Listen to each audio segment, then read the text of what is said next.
অর্থাৎ ধমক আর লজ্জা এই দুইটা জিনিস মানে অফলাইনে যে বাচ্চারা ফেস করে দুর্বল হওয়ার কারণে, লজ্জার কারণে, অনলাইনে কিন্তু এটা নাই। অনলাইনে তাকে তো ধমক দেওয়ার কেউ নেই, তাকে তো লজ্জা দেওয়ার কিছু নাই, তাকে নিয়ে সবাই হাহা করে হাসির কিছু নেই। দুর্বল স্টুডেন্টদের জন্যই মূলত অনলাইন সবচেয়ে বেস্ট প্ল্যাটফর্ম।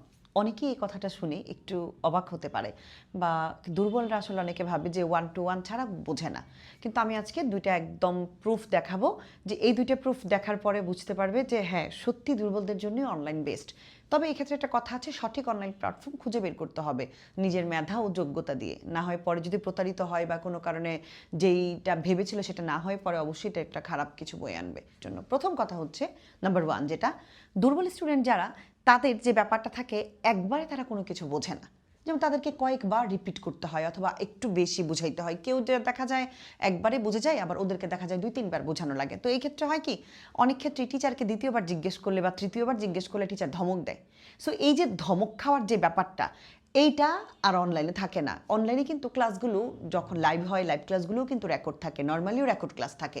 তো রেকর্ড ক্লাস যদি কেউ চায় যে আমি 50বার দেখবো, এই সুযোগ কিন্তু আছে। এখানে কেউ ধমক দেওয়ার নাই, এখানে কেউ বিরক্ত তোমার কাছে প্রকাশ করবে না যে কেন আবার জিজ্ঞেস করলা, তখন মন কোথায় ছিল, মানে এই ধরনের যে সিচুয়েশনগুলি এগুলো থাকে না। এটা গেল একটা বিষয়, বারবার রিপিট যে করার। আর দ্বিতীয় যেটা, সেটা হচ্ছে দুর্বল স্টুডেন্টরা অনেক ক্ষেত্রে আমি এমন দেখেছি, ক্লাস 10-এ পড়ে, হ্যাঁ 9-এ পড়ে অথবা এসএসসি দিবে, বা যে ক্লাসে পড়ুক না কেন, সে মানে ইংলিশটা রিডিং উচ্চারণ করে পড়তে পারে না। বাংলা তো বুঝেই না, রিডিংটাও পড়তে পারে না। অনেকের কাছে এটা অবাক মনে হতে পারে, কিন্তু এটা একদম সত্যি কথা।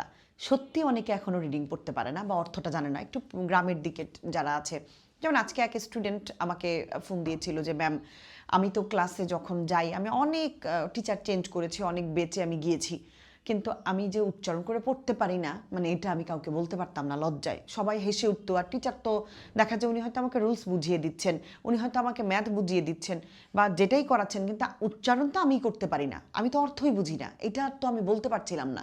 লজ্জায় আমি মানে বলতেও পারি না, আমি কিছু শিখিও না। পরে সবশেষে আপনাদের এখানে ভর্তি হয়েছিলাম টেস্টের পরে, মানে গত বছরের কথা। তো ছেলেটা মাসাল্লাহ 4.22 পেয়েছে। 4.22। ও বললো যে আমি তো পাসই করবো কিনা এটাই আমার সন্দেহ ছিল, কিন্তু আমি 4.22 পেয়েছি শুধু ক্লাস ফেলের কারণে।